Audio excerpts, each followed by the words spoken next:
Am I good? I've never been more nervous to speak into a microphone than when it's feeding back before I'm even doing anything. Good morning, Hope City Church. How you doing this weekend? Yeah, it's good to have our teenagers back with us, ready, filled up, ready to go, right? Or tired, haven't slept all week. It's kind of not sure which. We're going to jump back into Mark. I did want to tell you, when you came in, you may have noticed the baptism or baptistry out front. We're going to have baptism right after service today. So after we're done, we'll pray the benediction together, and we'll just go out there. If you would like to be baptized, immediately after service, go talk to Pastor Randy. He'll be in the back. I just got some questions for you, and just want to make sure you know kind of what you're doing. It's not just it's hot out, I want to get in the water. We put it together on Wednesday, and it was hot, and we got it all together, and I was like, I feel like getting in this and sitting down and resting. So it felt really good. So how many of you wish that you had more rest? More time to rest, all of that, right? Yeah, mom's holding baby. She's like, yes, that's me. I get it.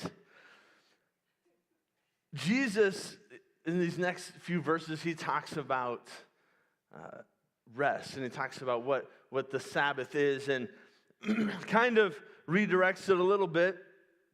But we live in a society that rest is really not a priority for us, right? Where it's everybody's busy.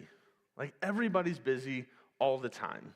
And I've teased with our leadership team, two words that I hate are I'm busy and I'm tired. When we say, when we go into something, we say, I'm really busy or I'm really tired. It's our preemptive, whatever I do next is going to be mediocre at best, right?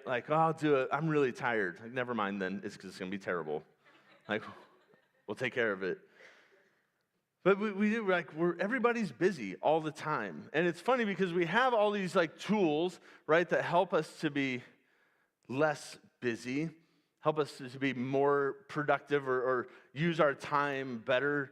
I mean, we can drive across town in a few minutes, and 100 years ago, it would have taken half a day. We'd drive across Eastern Oregon, and if you drive across Eastern Oregon, you see a sign that says the name of a ranch. And then you drive for a few more hours, and you see another sign that's the same ranch. And I always think, so when you're watching a Western movie, and they're how big's the ranch? They're well, it's a 3 days ride. I'm that's what that means, right? So, now we can do things way faster, and we should be able to have more time, but instead we've just filled up our time. Can you imagine how much less time you would have if it took you 3 days to ride across your property? By the time you got there, you'd be wore out. But we have this tendency to push our limits to the extent that we think that we can, and then maybe a little bit further. Over in Portland, there's a stretch of I-5 called the Terwilliger Curves, and many of us may be familiar with that, but back in the day, the Terwilliger Curves were the most deadly stretch of Interstate 5 on the whole highway. It goes from Canada to Mexico. That was the most deadly stretch, and people were taking these curves too quickly. So what they did was they banked the turns a little bit so that it was safer to drive faster. Today, the Terwilliger Curves are one of the most deadly stretches on Interstate 5. Because all we did was made it so we can go faster. We didn't solve a problem because the problem really wasn't the road, the problem's the drivers, and as long as we just make it easier for the drivers to drive poorly, then we'll do that. I like to drive fast. I'm guilty. So I get it, and I see these things that your car can auto drive for you, and that's the most terrifying thing in the world because we already don't pay enough attention when we're driving, right? And so now we're just going to make it so we can pay even less attention. But this is our life. When we have we feel guilty if we have freedom. If we have some free time, we've got to fill it up. We've got to do whatever we can do. And there's balance there, right? Like, I know that if I've got house stuff to do, it's going to happen on certain days. Right? And I don't get to just say, well, this is my Sabbath, so I'm doing nothing. Right? Like, we know like that doesn't work. Like, stuff has to get done. But we tend to just fill up our extra time. And I think we'd all be shocked at how much time we have if we did an inventory of our time. Right? Like, man, I just have no time. Later in the same conversation, I watched a whole series on Netflix. Like, well, there's some time. Like, there's some time in there. I'm super busy, but I'm also binging a show, right?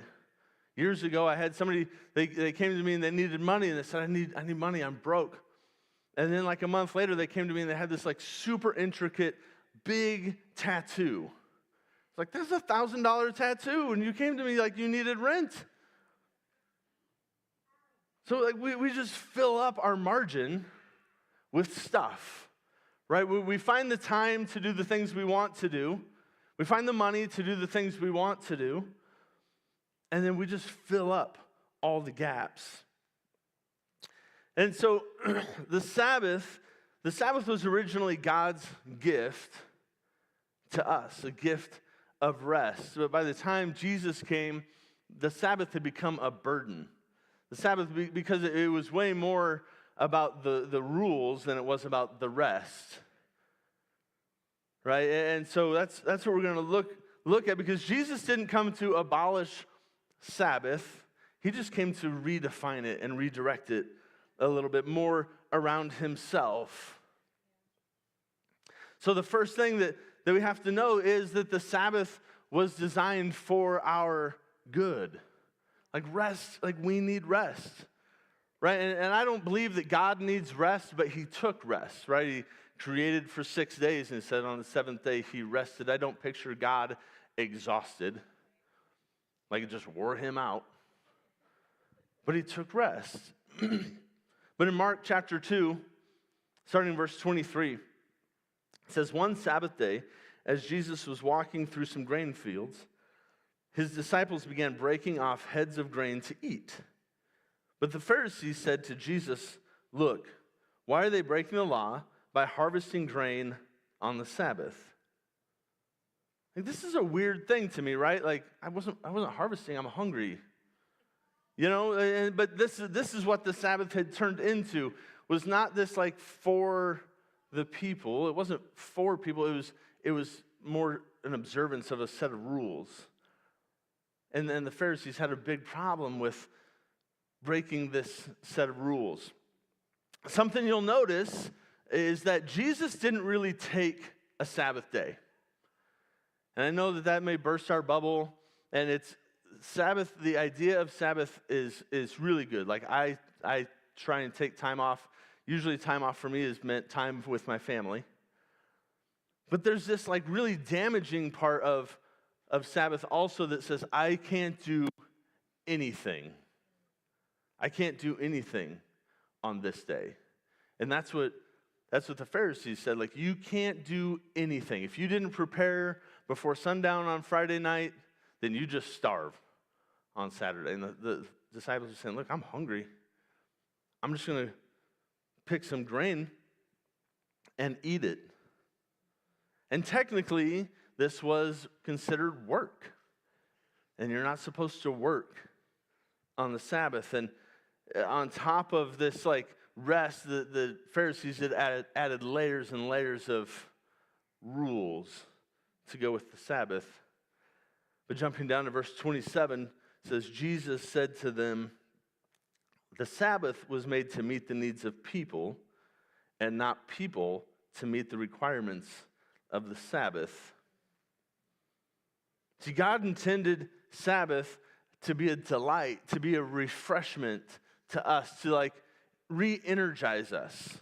Like when we go on vacation, hopefully by the time our vacation's done, like we're ready to get back and to go to work and to be productive. But if we never take a vacation, then it just is like it's long, right? It just gets long and it gets wearing, and work isn't fun. If it were fun, it wouldn't be called work, right? It'd be called fun. But it's that idea that like if your vacation is so filled, like my ideal vacation is somewhere tropical because I have to do nothing, right? Like Disney I've done all that. I've got 2 kids, and it was a lot of fun. But like you're just busy all the time, right? And if you're not on a ride, you're waiting in line for a ride, and it's 1,000 degrees in Orlando or Anaheim, and you're getting a sunburn. You're just standing in line for 3 hours because you're out of fast passes, and like this is vacation. I'm so rested. This is wonderful. No, just go somewhere. A couple years ago, I went to Alaska with my sister and her husband, and like it was we'd scheduled a little bit of fishing, and aside from that, it was like we're just going to do whatever we feel like doing for a week. We had 2 days that were spoken for, which was a lot of fun. But just the idea of like, what are we doing today? It's like nothing on the agenda.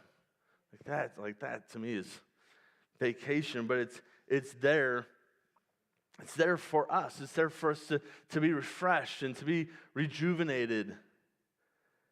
And I think that part of what God intended with the Sabbath wasn't just that we would get this like physical rest, but that our souls would be like charged up and ready to go, ready for the week that's ahead. But the Pharisees had made it something completely different. What we have to remember is that religion without compassion misses the heart of God. And this is what the Pharisees, they were really good on the rules. They were really good on the religion part. But they had, their heart was a long ways away from what God wanted for them. In verse 25, Jesus said to them, "Haven't you ever read in the scriptures what David did when he and his companions were hungry? He went into the house of God and broke the law by eating the sacred loaves of bread that only the priests are allowed to eat. He also gave some to his companions."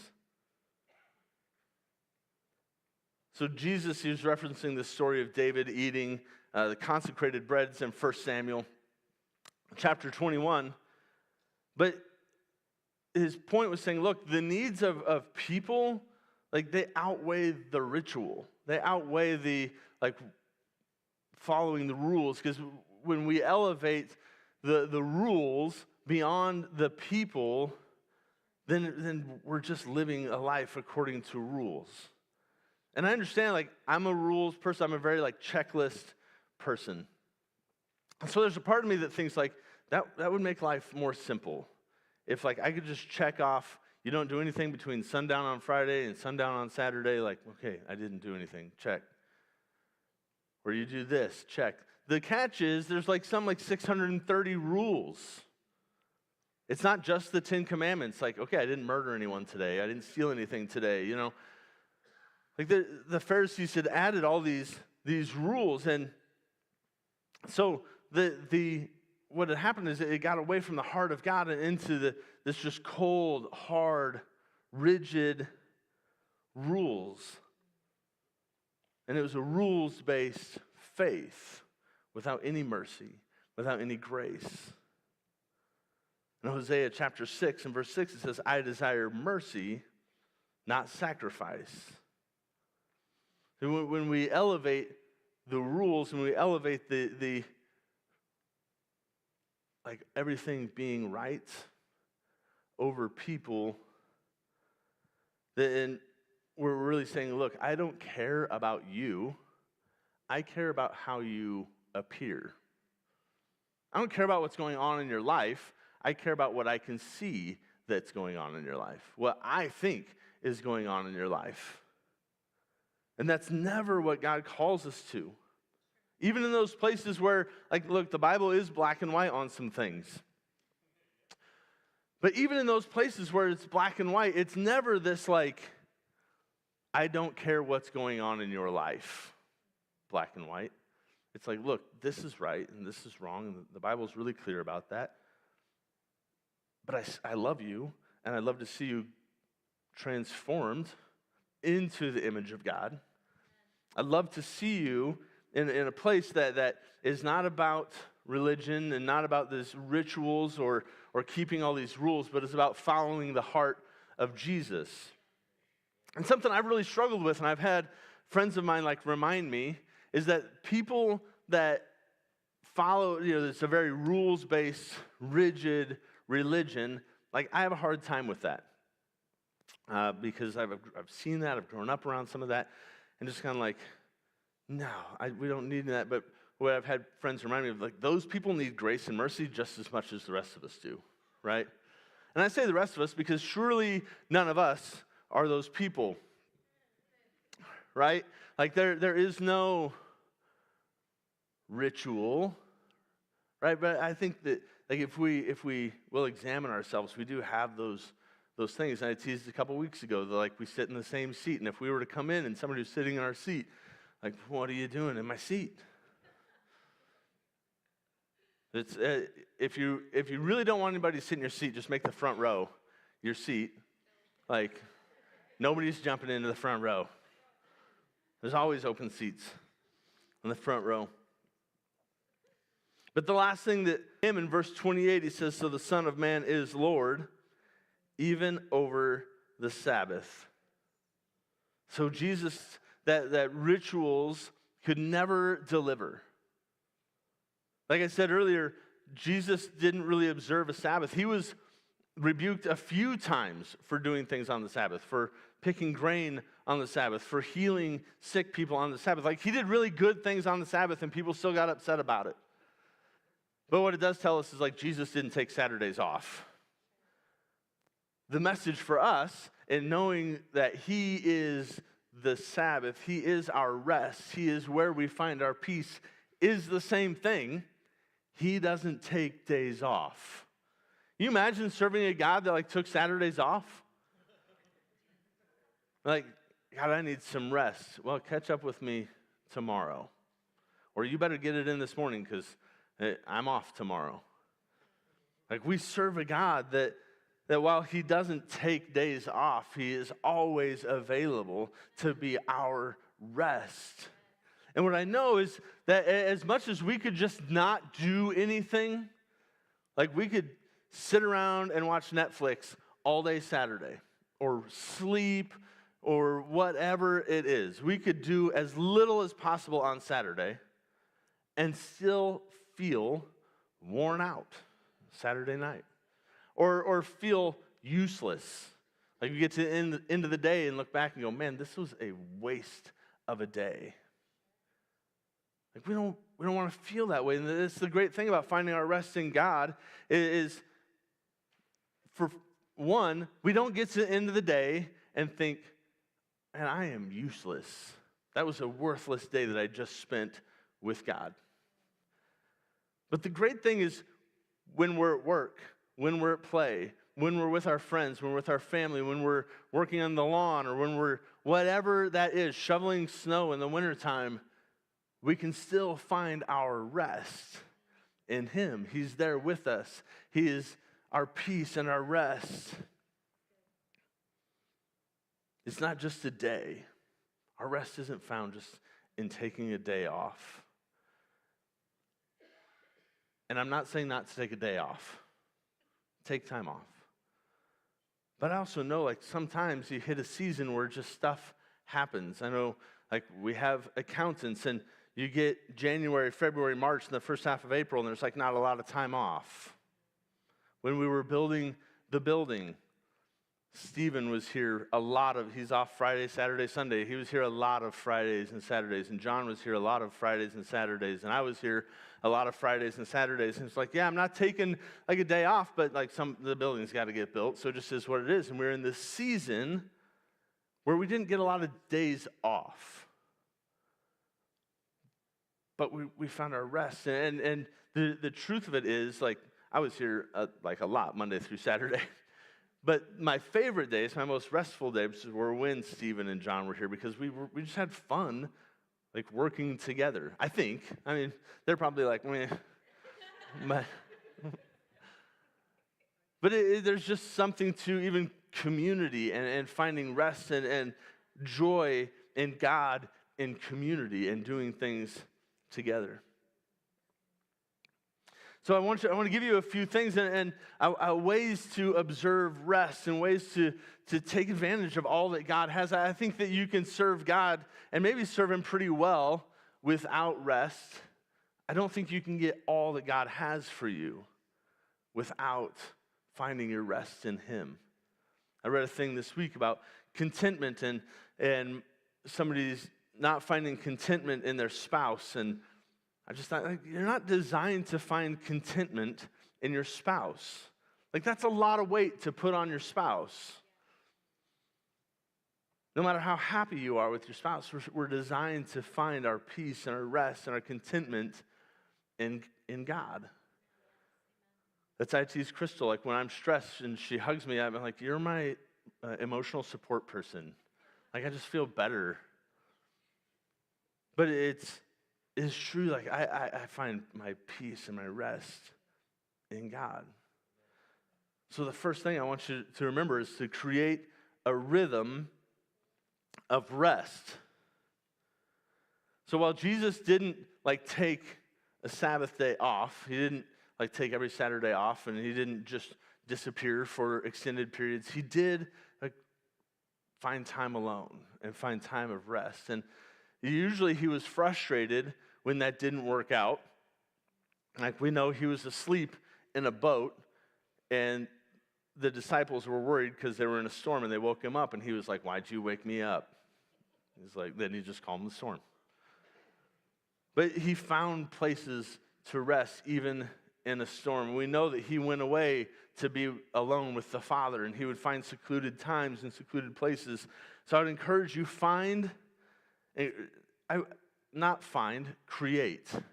create a rhythm of rest. If you try to find it, you never will. We never just find time. We create it. Growing up, my dad always said, every time you say yes to one thing, you're saying no to something else. So just know, every time you say yes to something that is going to take up time, you're saying no to something else that needs time. That might be sleep. But like, you're saying no to something. Create a rhythm of rest. Don't wait for the end of the candle to go, I need rest. Like, it's too late. Don't let yourself get there. Let go of performance-based faith. You don't have to do anything to receive the gift of grace through Jesus. He's already done it. So if you feel like your faith is based on your performance or your good works, you can never do enough, as witnessed by the 630 rules, right? You can't ever do enough. And this is the whole point of the Old Testament, is to say, look, you need a Savior. You can't do enough in a performance-based faith to earn salvation. So let go of it.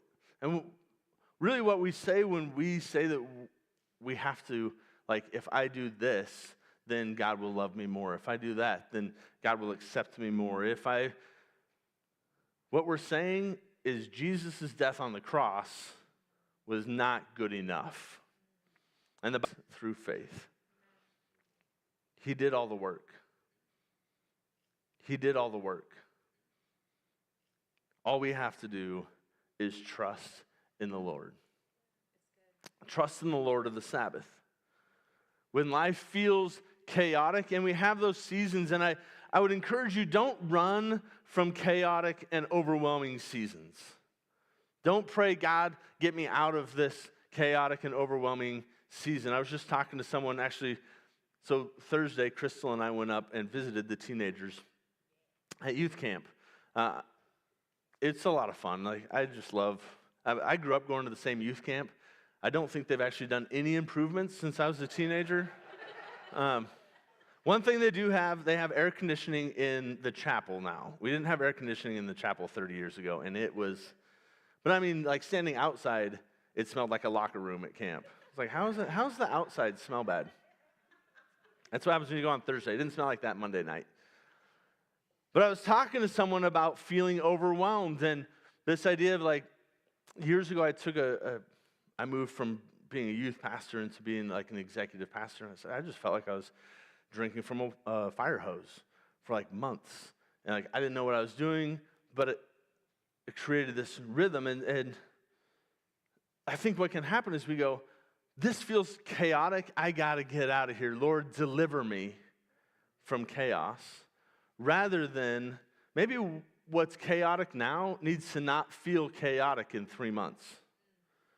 But like, this too will pass, you know?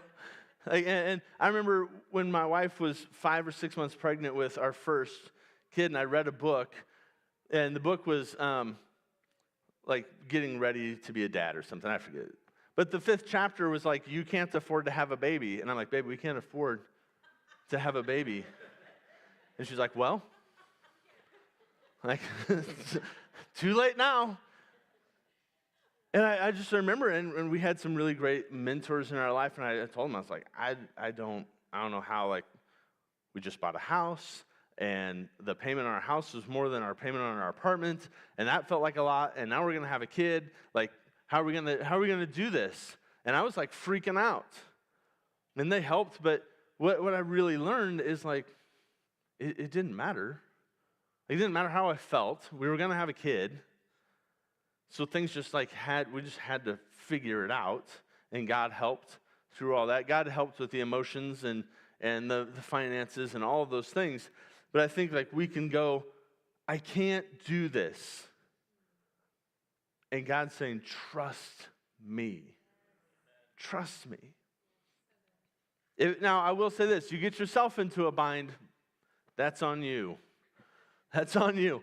I mean, I've had friends, I'm just going to talk about money for a second, but I've had people that are like, look, I tithe, but God's not blessing me. You tell me if I tithe, God will take care of me.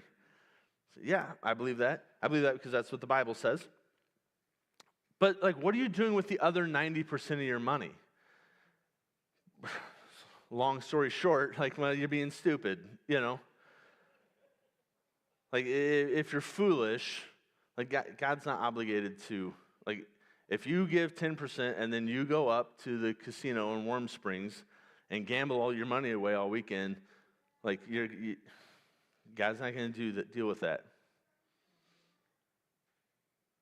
You've gotten yourself into chaos. But normal, day-to-day chaos is just life. Like I said, the disciples, they were with Jesus and in the middle of a storm. Jesus, like this is the Son of God, he was praying in Gethsemane and said, God, if there's any other way, I mean, he was sweating blood. Like, that's chaos. That feels like a whole lot, right? God didn't deliver him out of the crucifixion. He said, look, I'm going to be with you. And Jesus walked through that for us. So and this is the story of the Bible. When you're wherever, when you're out of time, when you're out of energy, when you're out of money, when you're out of patience, trust the Lord of the Sabbath. Trust him for your peace. Trust him for your rest. And what feels chaotic today, what feels overwhelming today,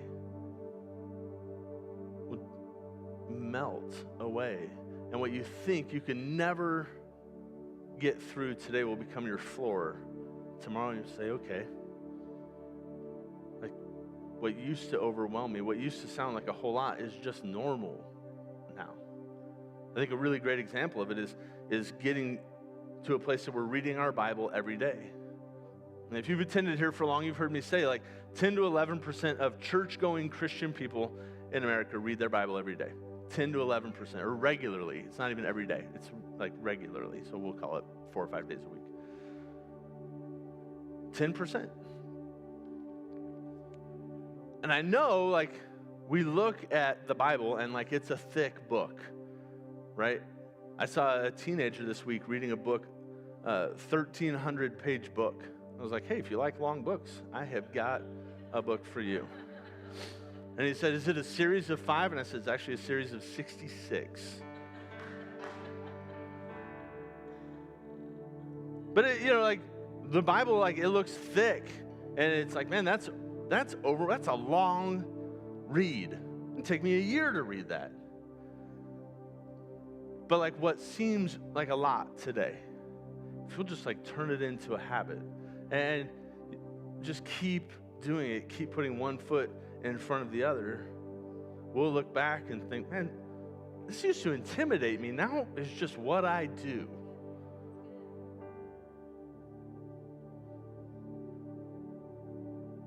God will give you rest if you'll put your trust in Him. He'll get you through the chaos. He'll get you through the turmoil. He'll get you through the overwhelm if you'll just put your trust in Him. Let's stand this morning. In Hebrews chapter 4, we'll read verses 9 and then jump to 11. It says, so there is a special rest still waiting for the people of God. So let us do our best to enter that rest. But if we disobey God as the people of Israel did, we will fall. Saying, look, if you'll just be obedient to me, I'll give you rest. You look away from me, you can feel great. It's not going to last. You will get worn out. You can't tackle, like, we are not designed to tackle life on our own. We're designed to tackle it with God and with people, with community. The verse, and I've teased about this before, we love the verse, God will never give you more than you can handle. The rough thing is that's not in the Bible. But it's like one of our favorite verses to quote. We just can't find it.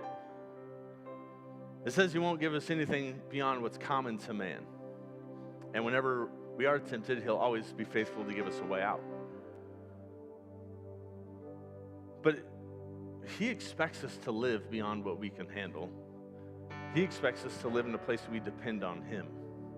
That's where He wants us to live. So we're going to pray this morning.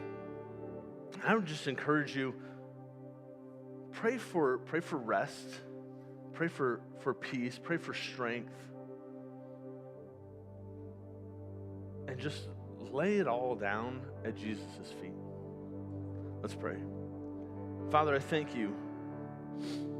I thank you that you promise